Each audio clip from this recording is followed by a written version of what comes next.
ಅದೇ ರೀತಿ ತಮ್ಮೆಲ್ಲ ಹಳ್ಳಿಯಿಂದ ಇವತ್ತೊಂದು ಕೆಂಪೇಗೌಡರು ಕೇವಲ ವಕೀಲಿ ನಾಯಕ ಅನ್ನೋ ತಪ್ಪು, ಅದನ್ನ ನೀವು ಎದ್ದು ಇಟ್ಕೋಬೇಡಿ.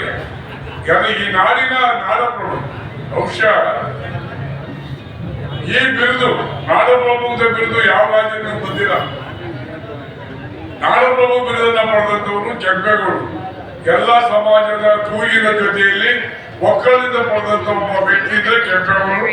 ಹಾಗೆ ಮಾಧ್ಯಮದ ಗೆಳಿ ಇವತ್ತು ನಮ್ಮ ಸ್ನೇಹಿತ ಹೇಳ್ತಾ ಇದ್ರು ಸಮಾಜಕ್ಕೆ ಸ್ವಾಗತ ಮತ್ತೊಂದು ಹೇಳ್ತಾ ಇದ್ರು. ಕೆಂಪೇಗೌಡರು ಬಹಳ ದೂರದೃಷ್ಟಿಗಳವರು, ಅರ್ಥ ಮಾಡ್ಕೊಳ್ಳಿ. ಅವರು ಎಲ್ಲಾ ವರ್ಗದವರ ಕ್ರೋಢೀಕರಿಸಿ ಬೆಂಗಳೂರನ್ನ ಕಟ್ಟಿದ್ರು. ಅವರ ಜಾತಿ ಆಧಾರದ ಮೇಲೆ ಕಟ್ಟಿಲ್ಲ, ಕಸುಬಿನ ಆಧಾರದ ಮೇಲೆ ಪಟ್ಟಣದ ಕಟ್ಟಿದ್ರು.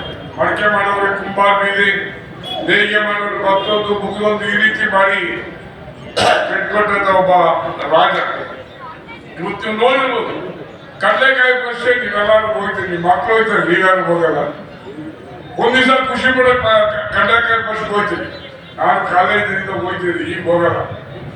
ಕಡಲೆಕಾಯಿ ಜಾತ್ರೆ ಕಟ್ಟಿದ ಉದ್ದೇಶ ಏನು?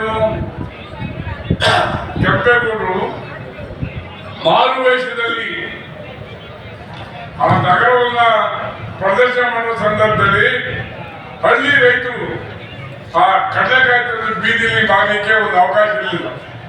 ಈ ಪೊಲೀಸರ ಕಾಟ ಈಗಲಿಲ್ಲ, ಆಗುವಂತಹ ಕಷ್ಟ. ಆ ಮಧ್ಯದಲ್ಲಿ ವ್ಯಾಪಾರ ಮಾಡಕ್ಕೆ ಕಷ್ಟ ಆಗಿತ್ತು. ಮಾರು ವೇಷದಲ್ಲಿ ಹೋದಂತ ಸನ್ಮಾನ್ಯ ಕೆಂಪೇಗೌಡರು ಒಂದ್ಸರಿ ನೋಡಿ ಇಲ್ಲ ಒಂದು ಕಡಲೆಕಾಯಿ ಪರಿಶೀಲನೆ ಮಾಡೋದು ಅಂತ ಹೇಳಿ ಇವತ್ತೇನು ಬೆಂಗಳೂರು ನಗರದಲ್ಲಿ ನಡೆಯುವಂತ ಕಡಲೆಕಾಯಿ ಪರಿಷೆ ಸನ್ಮಾನ್ಯ ಕೆಂಪೇಗೌಡರು ಮಾಡಿದಂತ ಒಂದು ಜಾತ್ರೆ